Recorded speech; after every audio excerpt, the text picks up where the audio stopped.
I'm Andrew Kraft. It's a new hour here on Live Now from Fox. Live Now, look there in Uvalde, Texas. The square there, the crosses, the white crosses still stand almost 2 years later after that May 24th, 2022 mass shooting at Robb Elementary School that left 21 innocent people shot and killed, 19 of them innocent students, young students, children in the prime of their lives here. We're going to leave this shot up because there was a damning federal report released today by the Department of Justice.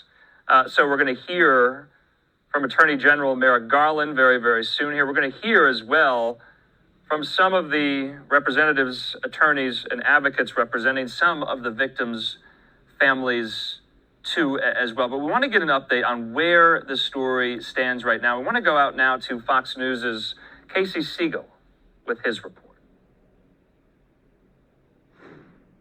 I hope that the failures end today. Raw emotion from parents who lost their children in the attack on Robb Elementary School, where 19 students and 2 teachers were killed by a crazed gunman. We're going to continue fighting that some type of change is made in honor of our kids. Today, the Justice Department released its critical incident review findings, a nearly 600-page report highlighting what went wrong with the police response that day. Attorney General Merrick Garland traveled to Uvalde, where he met with survivors and toured murals honoring the victims. Garland says the biggest mistake was made by the incident commander, then School District Police Chief Pete Arredondo, who treated the situation as a barricaded subject instead of an active shooter. Had law enforcement agencies followed generally accepted practices in an active shooter situation and gone right after the shooter to stop him, lives would have been saved and people would have survived. The report says because first responders demonstrated no urgency, what resulted were cascading failures, leading to hundreds of officers responding to the scene confused and waiting around. And it meant that the victims remained trapped with the shooter for more than an hour after the first officers arrived on scene. The feds say even after the attack was over, bad problems got worse. Victims who had already passed away were taken to the hospital in ambulances, while children with bullet wounds were put on school buses without any medical attention. The report does not address criminal culpability here in Uvalde, but it does contain recommendations moving forward, like a national standard of training for law enforcement across the country to help better address future mass shootings. That's the latest from Uvalde, Texas. Casey Siegel, Fox News. Casey, thanks so much. And in the meantime, remember, there were hundreds of law enforcement officers on the scene. It took that BORTAC group there after 77 minutes when Salvador Ramos perpetrated his mass slaughter there to neutralize Ramos. And so this report getting a lot of reaction there. We're going to show you some of the comments as well from Attorney General Merrick Garland. Before we do just that, let's bring into the conversation right now Stephanie Sherman. She represents some of these victims' family members, and she has her reaction to this report today. She joins me. Stephanie, thanks for being with us here. When you hear that report in Casey Siegel's words there, you hear Merrick Garland, you hear others. What are some of your clients? How are they reacting today? Are they angry? Does this trigger them? How are they doing? Andrew, thank you for having me tonight. It's such a traumatizing event, and it's re-traumatizing because they've waited months and months to get answers. But what we see in this report is really a reconfirming of a lot of things that we already knew, because there have been other investigations, there have been other reports.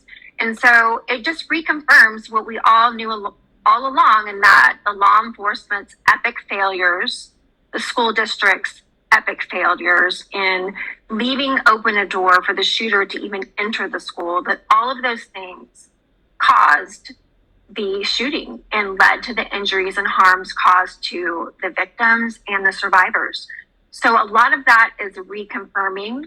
What stood out to me in the report is really how the DOJ zeroed in on the aftermath the aftermath and everything they continued to do wrong after the shooter was already dead. And that is just what was just mentioned a minute ago. And that is, not triaging the victims, not setting up and sending them for medical care. In fact, my young client, Gilberto, he was put on a bus after he was shot. And there's actually a video of his parents pulling him off the bus to get him to medical care. When you think of the hundreds of law enforcement officers who were on the scene for more than an hour, it took 77 minutes for Salvador Ramos to be shot and killed. And the errors in training at the outright, treating this as a barricade situation and not an active shooter situation as well. The breakdown in communication, the breakdown in training, the breakdown in the chain of command. Yes, we've known it all along, but having such a comprehensive report, it makes your blood boil, does it not? It does, and it is absolutely a call to action. The most urgent things that come out of this report is training. Were they trained in active shooter training? If they were, was it drilled down? Did they practice? Did they learn it? And also, the other call to action that I've heard by the Attorney General is training on tactical responses, training on going in and neutralizing the shooter immediately, training on prioritizing life over the officers. Those things weren't done, which signals that either the training was haphazard, it wasn't enforced, it wasn't very good. And so this is definitely a call to action to all schools and all law enforcement to make sure your officers are trained in active shooter training. Stephanie, can you kind of outline for us, what are some of your clients, they filed suit, you filed suit there. Is it against the federal government? Is it only against local law enforcement and entities down there in Uvalde and the state of Texas writ large here? What do some of these victims' family members want at this point in time as we approach the 2-year mark here? So the lawsuit really has two parts to it. You have the law enforcement lawsuit and against the school district. And those have to be couched in terms of a civil rights case, because in Texas, law enforcement has immunity.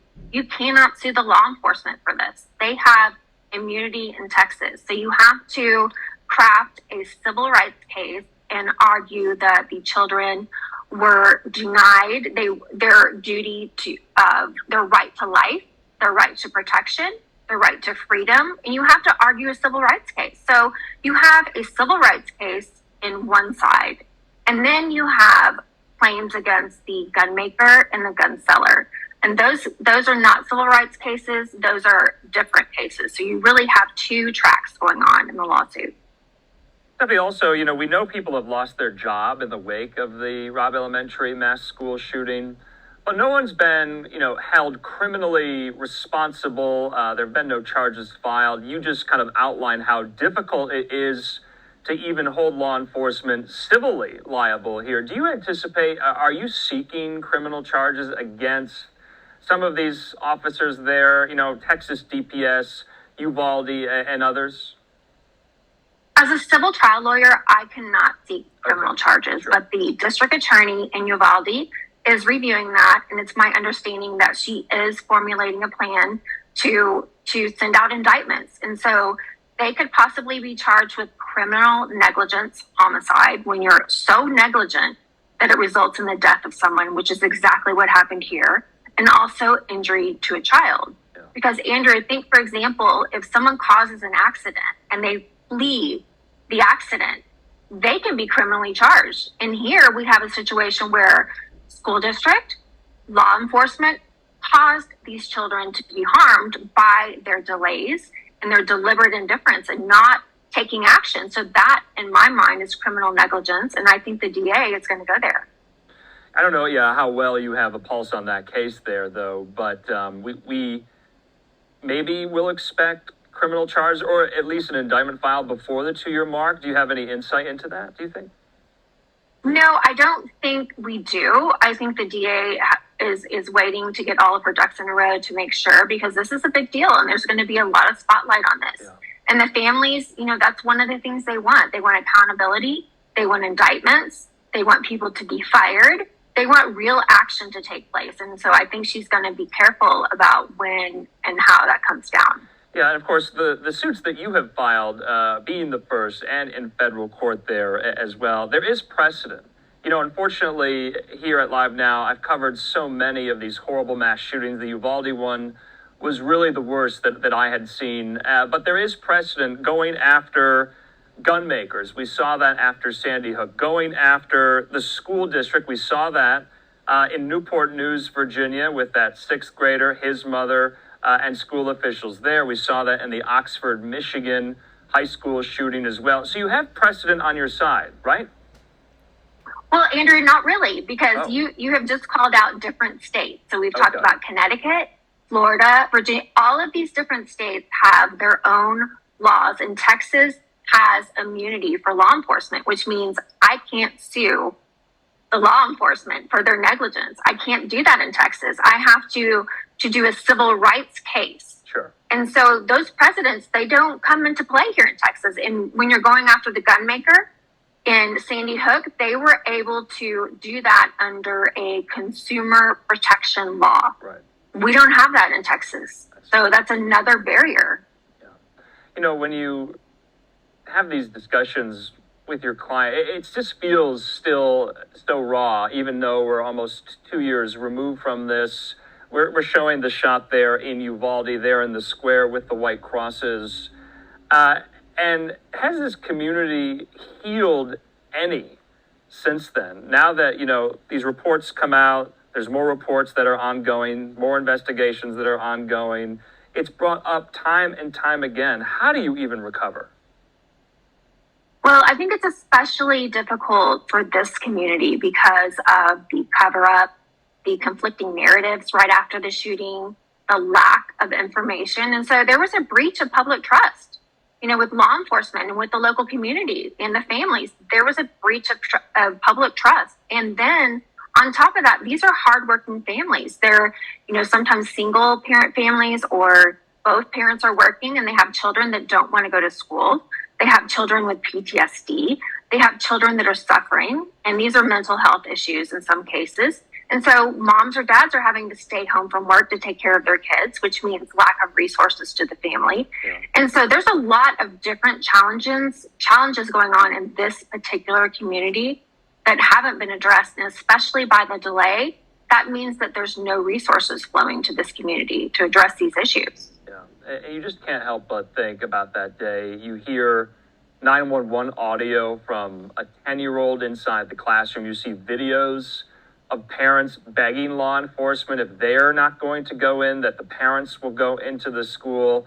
And so even as a reporter covering this so closely, it brings all of that up. But as always, we do appreciate you, Stephanie Sherman, and we'll definitely check in yet again on the, I guess, progress of the suits. Thanks so much. Thank you, Andrew. Good night. All right, in the meantime, let's take a quick commercial break.